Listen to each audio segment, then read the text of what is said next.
Hello, everyone. I always say, what is it? Merry Christmas, countdown to Christmas.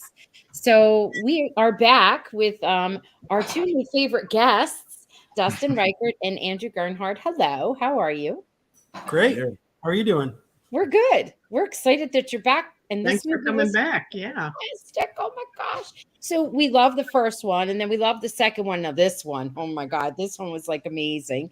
So we're talking about A Merry Scottish Christmas with Lacey Chabert and Scott Wolf. And it was so good. And then the cast, everybody was amazing. So we can't wait to hear about all the fun stories. Before we get started, look, they're already telling us like Chris is already saying that was a great movie. I watched it again today. And what's Deb saying? Will Kep was the best. That was a fun cameo. That'll be fun. And I loved it because when I think Andrew, when you were was it Andrew? No, I think it was Dustin. I had said, "Oh, will there be any cameos in the next?" Oh, that's me. That was me. And they're like, "You're like, I can't really say, but." And I was so excited, and then I found that I saw that. That was so good. Well, that's what Deb's saying. I love the movie, and of course the cameo. Yeah. Loved it too. All right. Go ahead, Kathy. You could start with your questions. I loved the movie. And the thing I loved most about it was that it did not fit the standard Hallmark formula. I have this thing about the formula. So I really, really liked it. It was something totally different. Wasn't quite sure where it was going. And I absolutely adore the fact that you wrote these characters as adults. That's a big thing I have this year. It's like some of these movies, the dialogue of the folks, not just with the Christmas movies, but just in general. Dialogue is like these adults are 14 years old. And why? But this was, spot on everywhere. It paid homage to kind of the wink of the eye with the siblings kind of reunited. They you paid attention to that, but it wasn't overpowering. It wasn't overwhelming. Someone who didn't know about Party of Five could enjoy it just as much, if not more. It was just fabulous. The only thing I had a little pause about was, well, I'll ask the question: did you guys deliberately say, okay, we want to have this be a totally happy ending with the mom? Because it seemed like she kind of got away with a lot of the stuff she did when she was younger. And then she gets a letter saying, oh, he forgave me, so life is good. But I guess that may have been a little too dark or dramatic for a Hallmark production. Well, life, we all make choices early on in our life that we wish we could go back and change. And we have really, the time you take out the commercials, we have 83 minutes to tell a story. And in this particular story, we had to pack a lot in because you had the main story, which is the brother, or, the brother sister was the A storyline in this. And then the B storyline was both of their relationships. Lacey's character meeting Mac and then falling for somebody over there. And Scott's character with his wife was a bit of a strained marriage. And then you had the relationship with the mom. So you had four very, very intricate, storylines that were interwoven. And, you do the best you can to pay them all off. But I think we had a lot of conversations about that early on, and, how much to crucify the mom for the choices that she made. But if you look early on, we decided to deal with that kind of head on. And so that was one of the reasons why, in the first two acts, you have first 2 to 3 acts, you have Lacey and Scott saying, look, are we going to stay? Or we're frustrated by how, what mom got us into and the secrets that she's kept. Are we going to leave? So they have friction with each other, but they have friction with their mom. And probably the mom's trying to pay homage to her brother and feels guilt about not being there in her own brother's life, and then trying to put the pieces of her own family back together. So, the worst thing they could have done to the mom is left if they really wanted to punish her. But that's not what their characters were about. They were about forgiveness and trying to overcome and stuff like that. So we did the best we could I see what you mean, but and I didn't mean they should turn on her. I just meant, maybe leave it, did you consider leaving it open-ended? But it was touching that her brother, managed to see her letter and wrote her back. Yes. And it was a nice generational sibling story. From the mom and her brother to her kids. And I The think letter. that's why she was so anxious The to letter. Yeah. have them make up with each other. Well, Fiona Bell was Fiona was a great actress. And there wasn't a dry eye in the house when she did her scene where, the butler comes and Graham comes and gives her that letter. Yes. We only did a couple takes of that. I think maybe 2 takes, because she just brought the waterworks, and she's just a powerful actress. And It wasn't just really was. It wasn't just what crying; it's the way she cried, the way she threw her body, like she was fake. I was like, "Oh my gosh!" I cried. I know, talking about it, I get emotional, and I see Kathy. Kathy was mad, but I'm like, "No, I love it." It was. Well, I wasn't mad. I just thought, if she hadn't found the letter, I don't think it would have changed the storyline at all. It's just, in life you don't always get everything wrapped up. Yeah, that's true. But then this is Hallmark. But then why do you tune in for Hallmark movies? The thing about Hallmark movies or movies in general, unless it's a horror film, unless it's like, Santa Slays or whatever. Yeah. Oh, could you guys please do that? Because I would chip in a few thousand if you guys will make the Hallmark horror movie. Yeah, we joked about the Hallmark After Dark films, but I think at the end of the day, we go to Christmas movies, we go to any movies like this because it's, again, I always say it, chicken soup for the soul. Mm-hmm. And you want things, to have a happy ending because, I personally, especially with Christmas movies, I like a feel-good ending because I'm actually not a big fan generally of movies that end either ambiguous or on a down note because it's a tough time to sit through 2 hours and have it be. And I've seen great movies that are like that. I'm always like, so you had me the whole time and, great movie, but I'm really bummed. I don't like leaving a movie bummed generally, Yeah.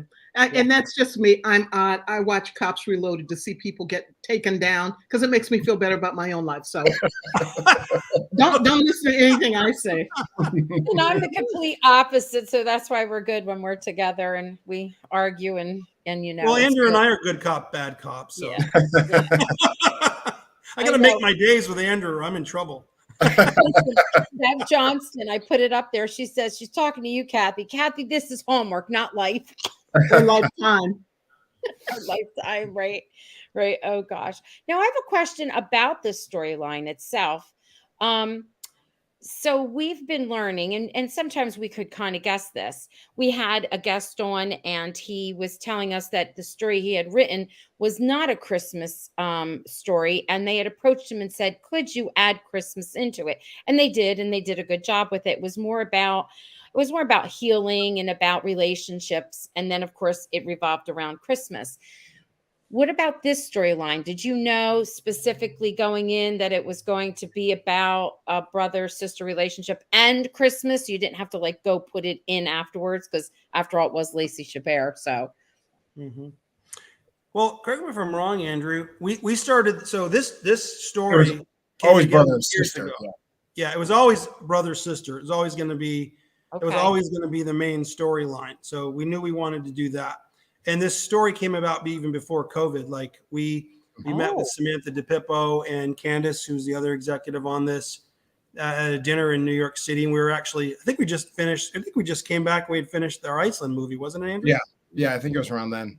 And we sat down, had like a production development dinner about current future slates. And Andrew and I had this idea. We wanted to do something Scottish. And so we'd come up with this pitch and we gave it to them at dinner and they really were receptive to it. And at the dinner, Samantha said, this might be something for Lacey. And then she looked at me because we had done a movie with Scott Wolf and Kristen Chenoweth called The Christmas Love Story that did well. It actually ended up becoming a Hallmark Hall of Fame film. The four of us at dinner had talked about, hey, maybe we could find a vehicle for the two of them together. So Samantha and Candace reached out to them very early on, and we started this process, the four of us plus the writers, very early on. I'd say like 2-3 years ago. And this is one of the longest ones because of COVID that it had taken to come to fruition. But the payoff was wonderful, and having their input because they were very passionate about this. And they were going to do something together. They wanted to get it right, and so they were involved, almost every step of the way with us. So I think it was Christmas before the first draft of the script, right? I don't think we ever had a script. Yes. I think I think our pitch was just generic, which we knew we wanted to do something in Scotland and have that be royalty in this, and then we decided, hey, let's make this Christmas. So by the time we finished what we call our 9-act and went to script, it was going to be Christmas. Yeah. So your team is responsible for the writing of the show or the movie or the concept, or both? The concept, the concept. We come up with a lot of the concepts. Then we get together with the network and find writers that we all like, and Samantha and Candace will assign a writer to it. They're very good about when they develop a project with production companies, with us, letting us have a voice too. So, and with Scott and Lacey being on board, you had 6 people that were, and actually it was a seamless process. We all got along incredibly well. Like I said, I'd worked with Scott once, and the network works with Lacey all the time, and she's just a dream. And Andrew and I work together all the time. So really worked out well. Yeah. And Scott and Lacey came in really early on this, and they had a lot of input on they wanted what their characters, I remember phone calls took a couple hours going over characters and what they wanted to see in it. So they were very much involved. So someone said, oh, this sounds like it might be good for Lacey. How did Scott get in? Did Lacey bring Scott in, or did someone then say, whoa, if we're going to do Lacey and this is a sibling, let's get Scott? No, I can't remember exactly how it came about, but I think it was Samantha DePippo early on, who's one of the heads of Christmas there. She's one of the higher ups at Hallmark that helps oversee Christmas. I think it was her that had come up with the idea of reuniting them. Again, I had worked with Scott with something that Samantha was involved with. So I'm pretty sure that's how it came about. Yeah, that's a good thing. Before we're moving on, I'm just looking at what our people who have tuned in are saying. Arlene's saying, I loved it, especially Scottish history and culture, like Christmas being banned. Yeah, which is true. Like a lot of that. Yeah. We did a lot of research on that type of thing. Yep. And that was the other thing I enjoyed. Like, it was like a lesson I was learning. That's the teacher in me. I enjoyed it. There was like so much history and all the way down to little details, because I was looking them up. Like, is that really true? And I went and I looked it up to see if some of it was true. Like the part about, the dancing. There was quite a bit of the dancing in there. Did someone choreograph it? Is it authentic? Okay. We brought in a choreographer. First of all, we had a wonderful production partner over there in Ireland and Scotland, Duina Forkin. She's a gem, and her team. So there was a fantastic crew over there. We can get into this in a bit. The hardest part about filming over there is we have about 2 less hours each day than we have here in the States to film. So when you add that up, it's like having 2 less filming days. But that being said, they really move, and they're a wonderful, classy group of people, hardworking, salt of the earth.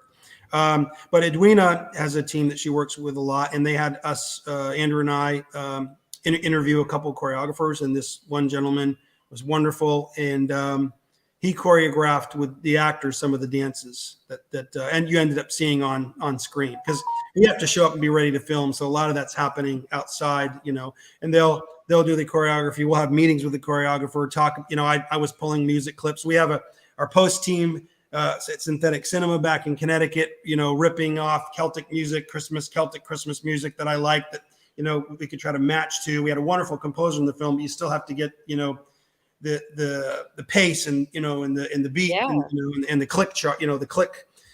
So anyway, we had a lot of that going on, and then they'd send us videos of what they had done. And, so it was really well put together in a short amount of time. And then of course there's Will Kemp, who came in, didn't have time to do any choreography, and just killed it, which was so much fun. How do you guys determine how these cameos are going to happen? Did somebody happen to know Will was in the area? No, that's the network. I mean, they basically say, hey, we want to do a cameo, and again, Samantha and Candace would reach out and say, hey, we want to bring Will in from London.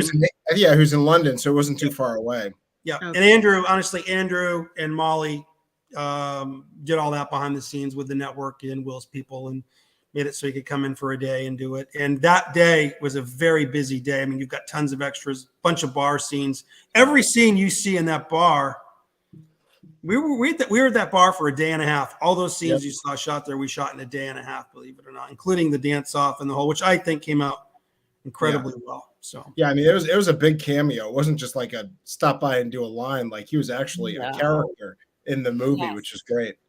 yeah, He was the brother-in-law, right? To Yeah. the love interest. I mean, online when I was following on the social, people just exploded when he came on. And then the dialogue, what they said to each other, like she gets all ready to dance, and he's like, "What are you doing?" And she's like, "I only, know how to do the fox."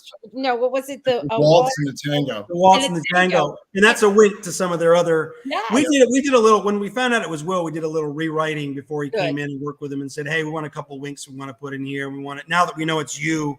We recrafted the part of the brother-in-law bit to fit, obviously. And when she sees him, she's like, do I know you? I think I know you from somewhere. Yeah. I actually wanted to see at the very end a figure in kilts looking up at the castle, and as you pull back, you see it's Jamie Fraser. I remember you saying that. Like, would he get a spot on there? I was like, oh, I don't know, but that would have been a good cameo too. That would have been an explosion. We'll remember that for next time. Hopefully, all I know is it would be fun to go down this road again. It was a really fantastic experience. So, were there any challenges in filming inside this real castle? Well, first of all, the castle.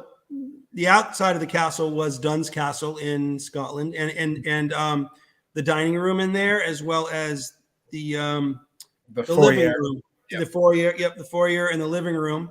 That was all at the castle. Everything else, the keep, which is where they had a lot of their family discussions, and where the end of the movie is, the main. So when he first does the tour, that was actually at another castle. And then all the bedrooms were in a different castle. So we actually melded about 4 different castles in this movie to make our hero castle. We didn't just want to come in and say, we're going to make it work for this one location. We were very finicky. We really wanted this film to be a cut above. We wanted the production value to shine. And so God bless the crew, but we were at a new location every other day almost. So we really put the crew through the ringer, but they rose to the occasion. They were wonderful. Yeah. They were. Through a pair of CGI, we melded things together a bit. So I love how they were always the alarm clock or the wake up call was the bagpipes, which was hilarious. And Arlene saying, "I bet your sound people had a time with those bagpipes." The funny thing is that was all put in post. Yep, he wasn't making any sound. Yeah, he wasn't making any sound. We do all that. And the thing about bagpipes is you're blowing on a bag, and you're doing it with so. In real, it was an easy thing to fake because it's all done with the fingers and the bag and intonations of the purse of your lips. So no, that was all done in post. I will tell you though, originally, the weather, we ran into some rough weather at the end of the shoot. It poured rain the last day and we had a lot to do.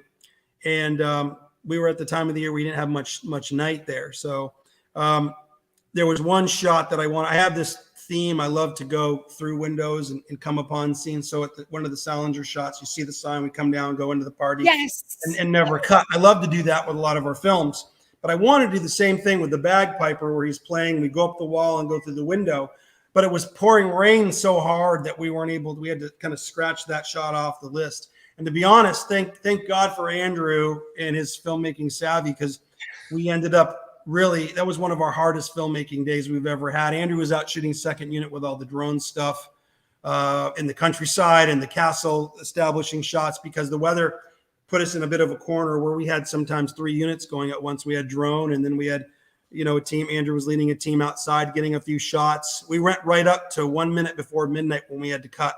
I shot a scene you didn't even use. Yeah, that's right. With the car. I was with the American who picked her up as a kid, or like as a 20-year-old, and it was never seen. You were in it?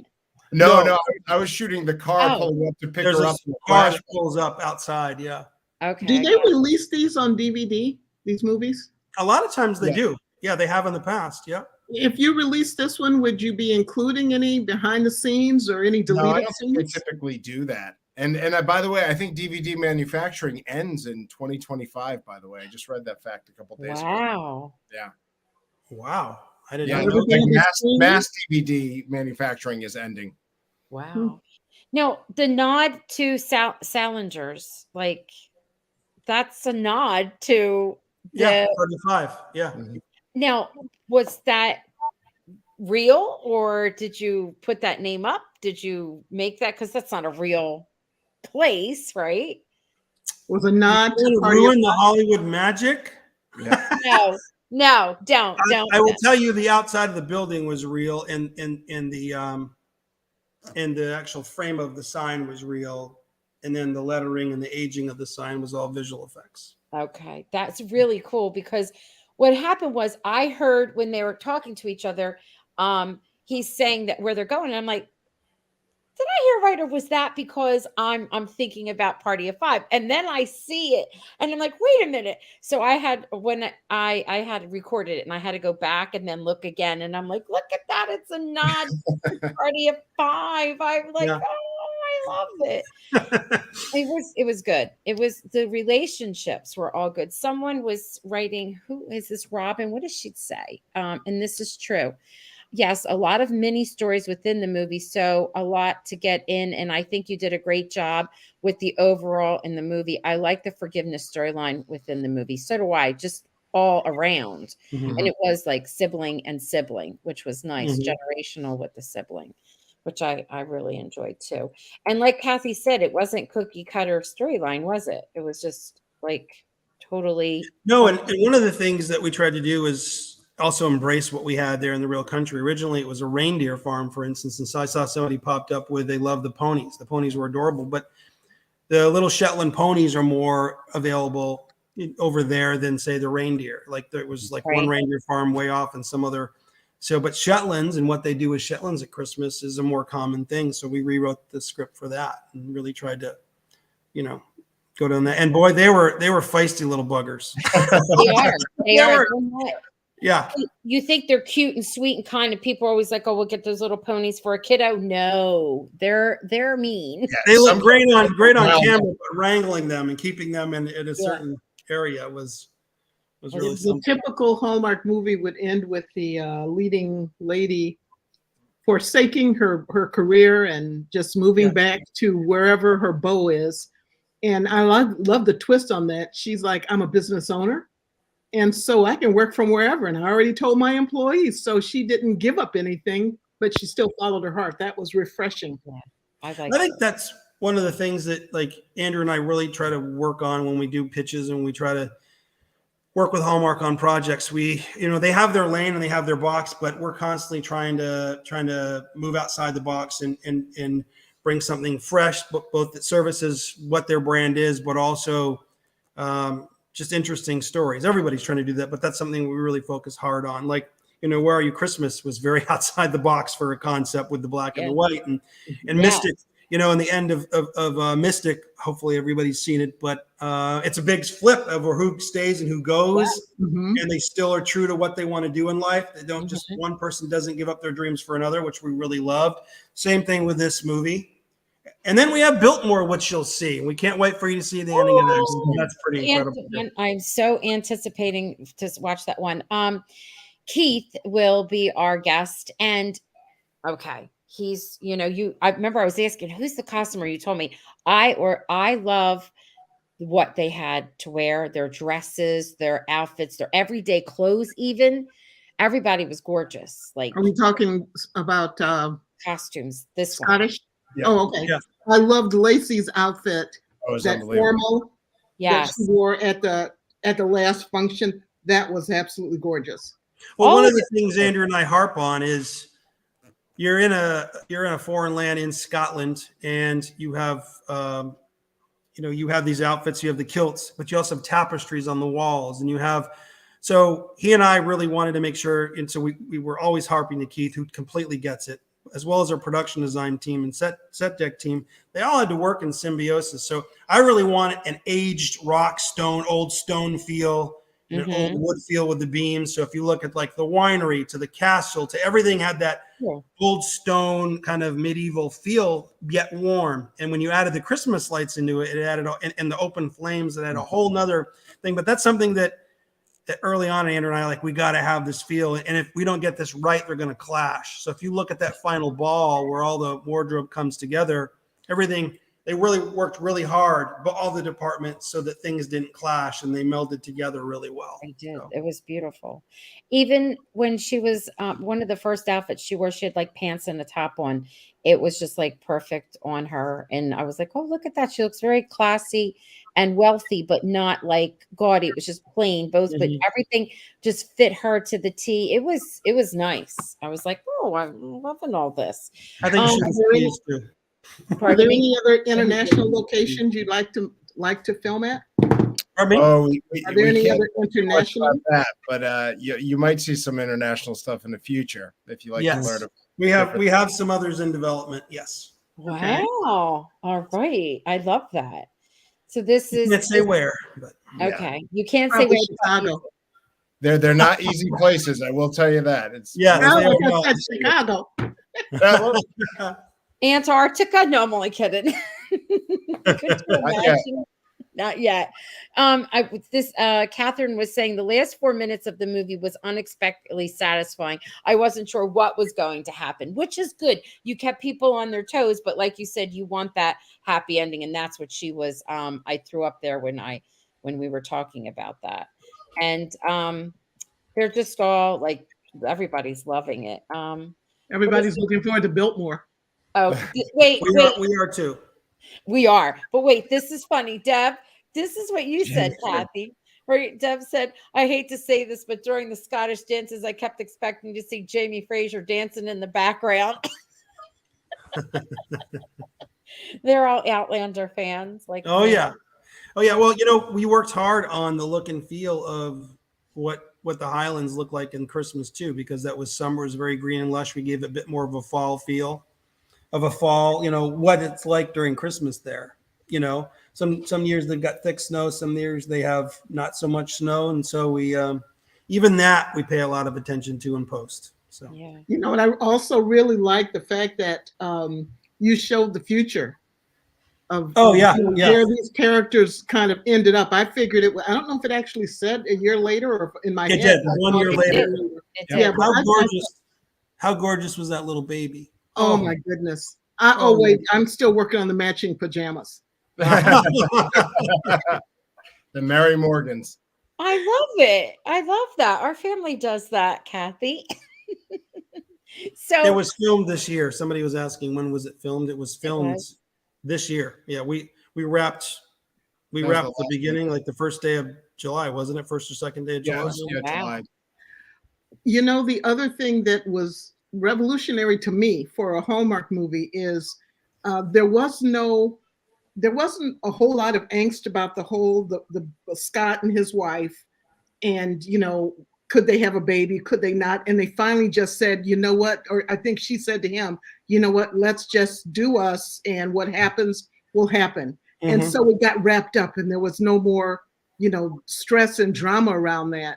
And I love that part, that they didn't make that a thing. It just was.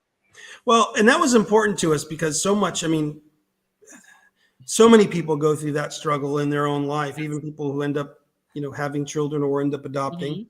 And so we had that struggle in there, but we also wanted to make sure that we paid it off in a way that I think was real true, but not overbearing to people who are really going through it, if that makes sense. So no, it does. It's like it's there. There was a nod to it, and it was realistic. He had a conversation with his sister, which made sense. She's a doctor, but he was also talking to her as a brother sister would talk. And opening up, it's something that was uncomfortable. Yes, sharing something that was really important and showing how they were, getting closer again.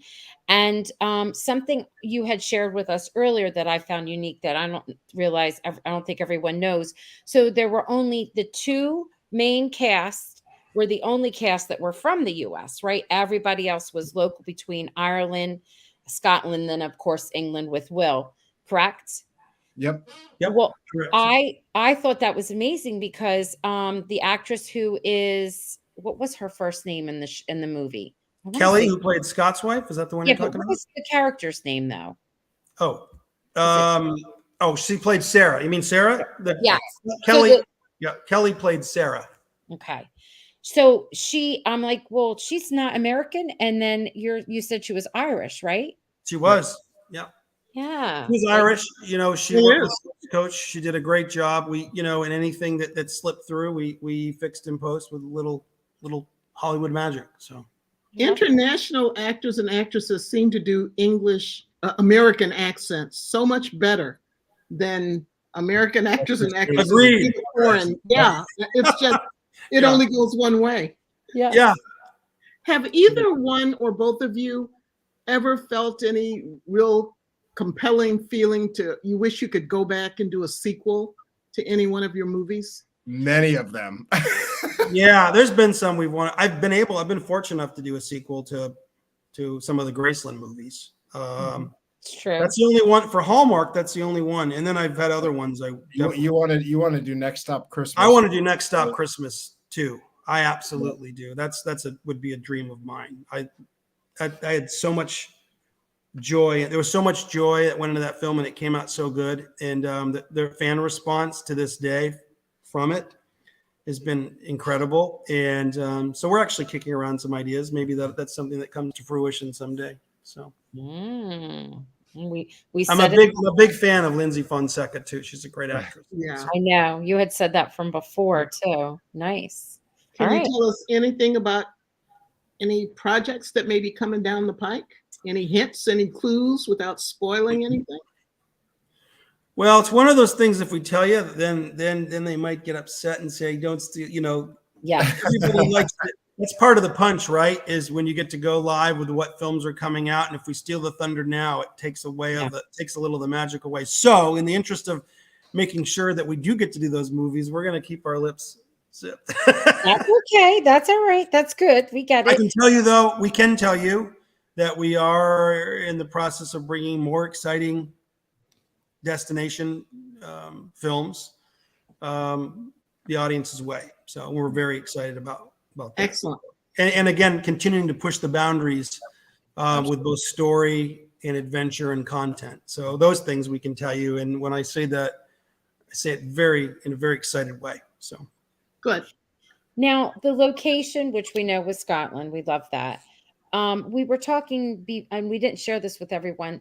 Kathy, you had asked a question about, was it the airport? What was it you were asking? And was that at the very first, or one of the first scenes, Scott and Sarah run into, I'm blanking on Lacey's character, but they run into her at the airport and they're all getting the same drink, which sounded kind of good, actually. And I just wondered, that was Andrew's idea. Yeah, Andrew, go ahead.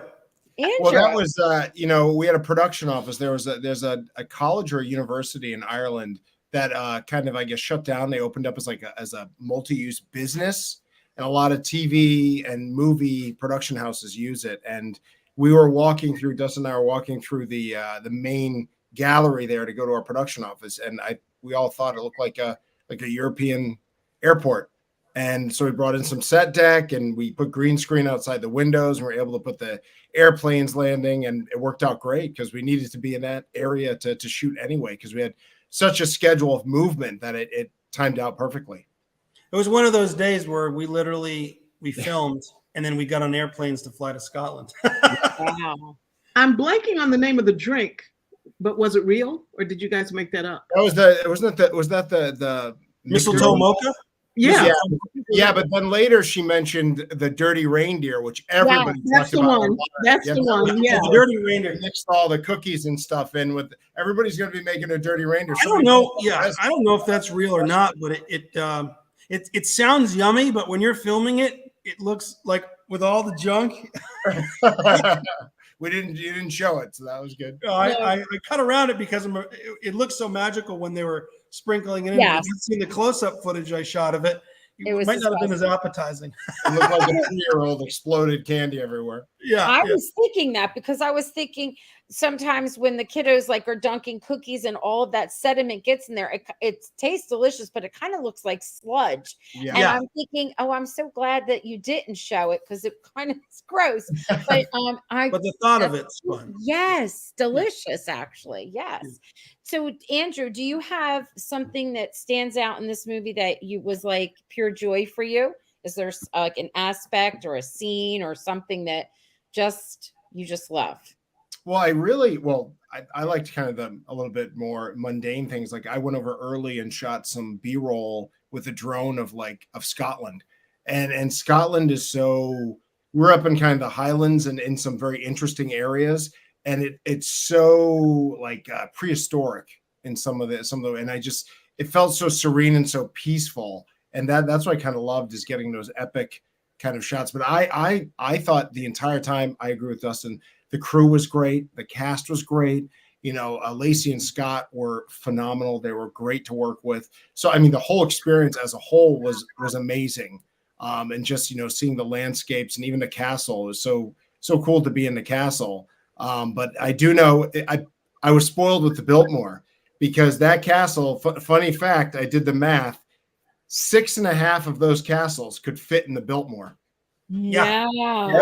Biltmore's like 187,000. There's nothing bigger than the Biltmore. Listen, you know why? It's, we Americans, we have to make everything so big, like our cars are big, our houses are big, our castles are big. That's cool. That's a fun fact. And that leads right into next weekend, which I told you, when I heard about this, when they showed clips of it during Christmas in July, I was like, what? Oh, I'm dying to see that one. I cannot wait. Now, Dustin, what was something that was like super pure joy for you? It's going to sound so crazy, but the the graveyard scene where Fiona Bell's character is saying, talking to her brother's grave.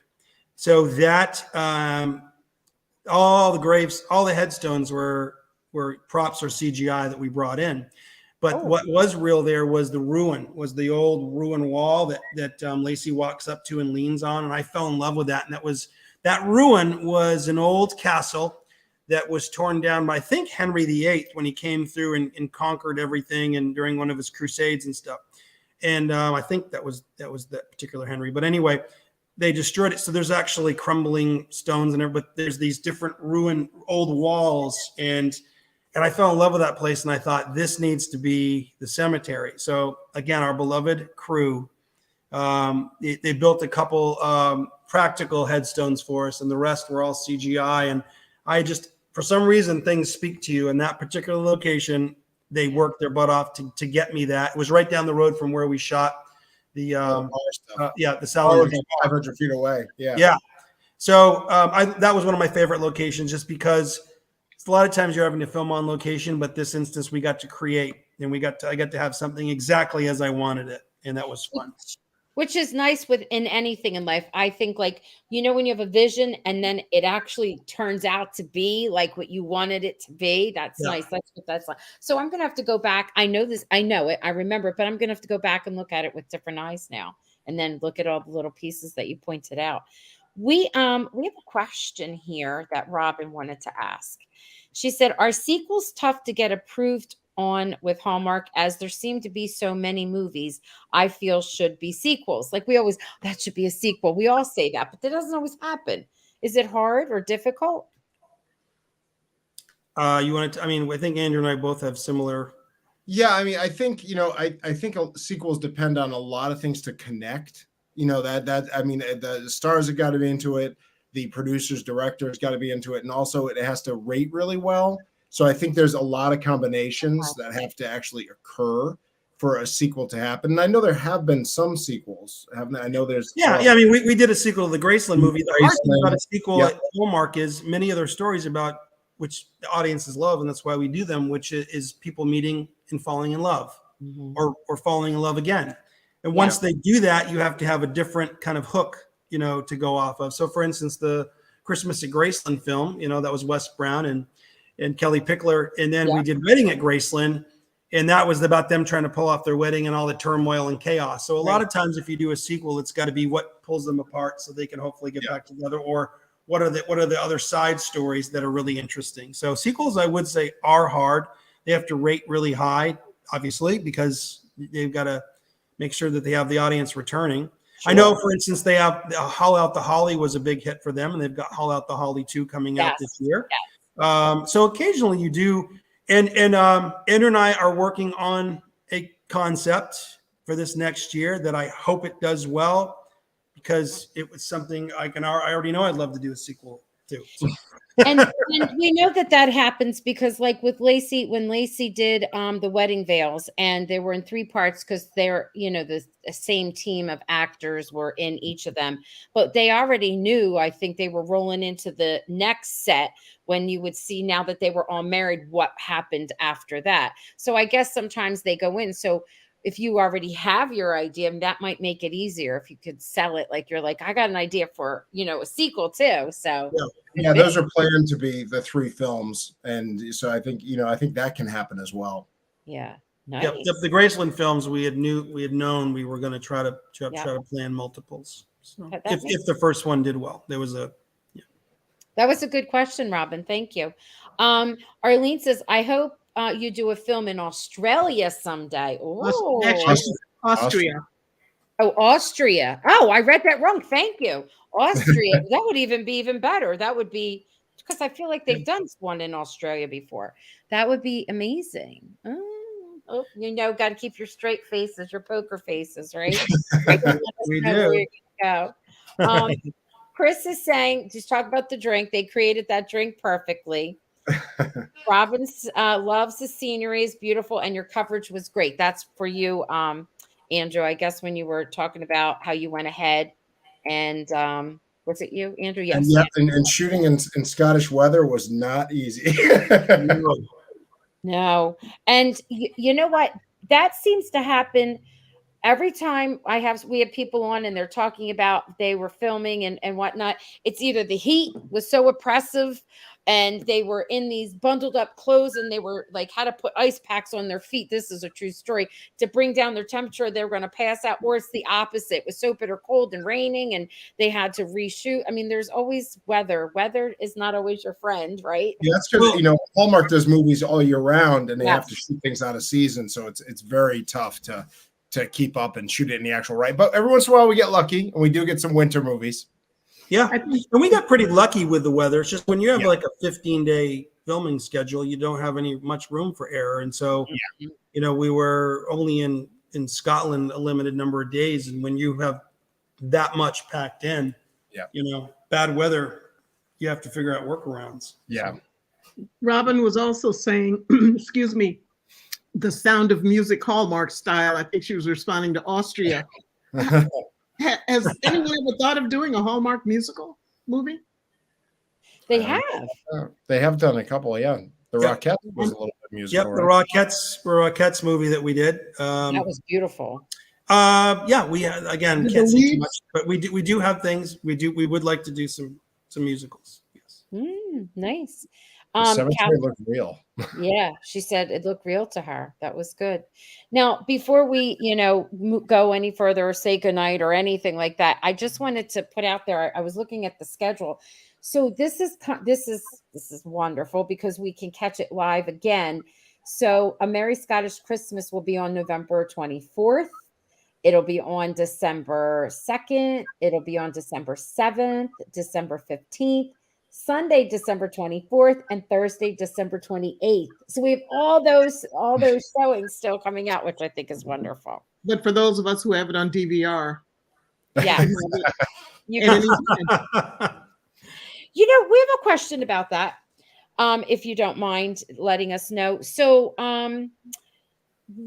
how do you pay attention to the ratings and how they come in? All the time. Yep. We absolutely do. That's So what would be a really great rating? Like, what would you say? Oh my, what would you I don't want to jinx that from okay. I have a big jinx thing. But I mean, there is an oh my, and there's, and we don't really know. We're not really going to get I think a feel for it till tomorrow night of where I don't mean this. I'm sorry. I don't mean this. I meant in general. I didn't mean this particular movie. And I know you have to wait until what is it? The 3 days or right? Yeah, yes. We wait for the +3, so it's it's not just the initial airing. It's ratings are kind of weird because sometimes obviously getting a huge rating like 3 or 4 million would be great, but sometimes on a day where there's heavy competition against major shows and you get 1.5 million, that's a huge win. I think it depends on what it's against or time of year. Okay. It's hard. When people are during the summer, it's hard to get rating because people are out. People are out to eat late. They're out at beaches, so it's hard to get ratings during. And sports takes a lot of eyes too. Another thing that they are tracking now, which I'm really happy about, is long-term, like reruns. Repeat how a show continues to perform, over the course of, say, a season, because that's really important too. Yeah. So. And I agree with that. And I find, because I'll see when I look, there are certain movies that they do repeat all year long, and like Hallmark, for instance. And I'm like, and I always am curious to see what the ratings are for that. And I'm like, oh, this is why they are constantly repeating it year after year. One of the movies that they repeat often is The Sweetest Heart, I think it is, with Julie Gonzalo. That is always being played all of the time. And it does well every time. And I'm like, people talk about it even on, it's on social media, it's on, So yeah, that's a good thing. Well, I know that this one will be one that people will love. It's going to do well in the ratings. I'm not going to jinx you, but it is. No, it is. There's like no way it wouldn't, because people love Lacey Chabert. They love that she was together with Scott. They love the idea that they were in Scotland. And then it was just so well written. What was there not to love? There was everything that was great. What was Robin saying? Great question, Roxanne, with ratings. It seems that they look at the +3, which I believe it means people who have recorded. Is that the case? Can you explain to them what the +3 means? It's everybody who watches the movie for within 3 days after it originally airs. Yeah. All the different eyeballs on it from that time. I also, a special shout out to James Robinson, not to go off script, but he was Lacey's love interest. And I feel like one of the things about this story is we have the brother-sister A story, but if you didn't have strong secondary stories, yes, we talked a lot about Fiona and the mom's arc, but the side stories with Scott's spouse in this, but also Lacey's love interest. I feel like that was really powerful, and that really elevated the story. And I thought he did a great job. And he's really Scottish. He's actually young Mel Gibson in Braveheart. So yeah, he was the young Gernhard. Yep. But wait, fantastic human too. Kathy said to me, and what about the actor who played her love interest? He could really do a Scottish accent. And I was like, oh, yeah. And she's like, no, he was Scottish. And I'm like, oh. What I love is there were some comments online, because I follow everything, and people were picking on, that's not even a real Scottish accent. I was like, don't you love it when that happens? Yeah, that's more Scottish than you know. More Scott than you would know. I know. Well, not to be paranoid or anything, but as soon as we're done with this podcast, I'm going to do a little research to find out how anyone who knows what I'm watching on my DVR for the +3, because it's like, whoa, that's too much information for them to have. Well, wait a minute. You have to be part of the Nielsen rating. Yeah. Oh, okay. Never mind. And that's another thing, Andrew. But the government knows everything about you from your. Yes, that's true. Yeah, they do. Well, there was that time back in college, but I've changed. We all make mistakes. Hey, it was the 60s. Oh my gosh. So people always ask that. They ask me the question, like I know everything about it, but like I'm surprised that people don't really understand what ratings are, because when they get mad at something, well, I'm not going to watch. And I'm like, it doesn't matter unless you are one of the Nielsen peeps or families. It doesn't matter. Yeah. I know. I know they have other ways to track things too nowadays. It's not, it's ever expanding how they come up with these numbers. So yes. Oh, and they really can. The streaming services, I'll go back to watch something and it'll pop up, continue to watch, or they know that, the streaming services know, and I'm sure they do reports and all that. So yeah. I would even assume that if you DVR something, they know, because you have space that's allocated to your cable or your satellite network in your box, and it sends a signal. Otherwise, so I would assume that it's all part of the way they they know. The big brother knows everything. Yep. Arlene was saying, here's an idea for you guys. Do a movie based on the book. What is that? Sobremesa. Okay. Wait. Oh, the R and the E for me. My glasses. I have new glasses.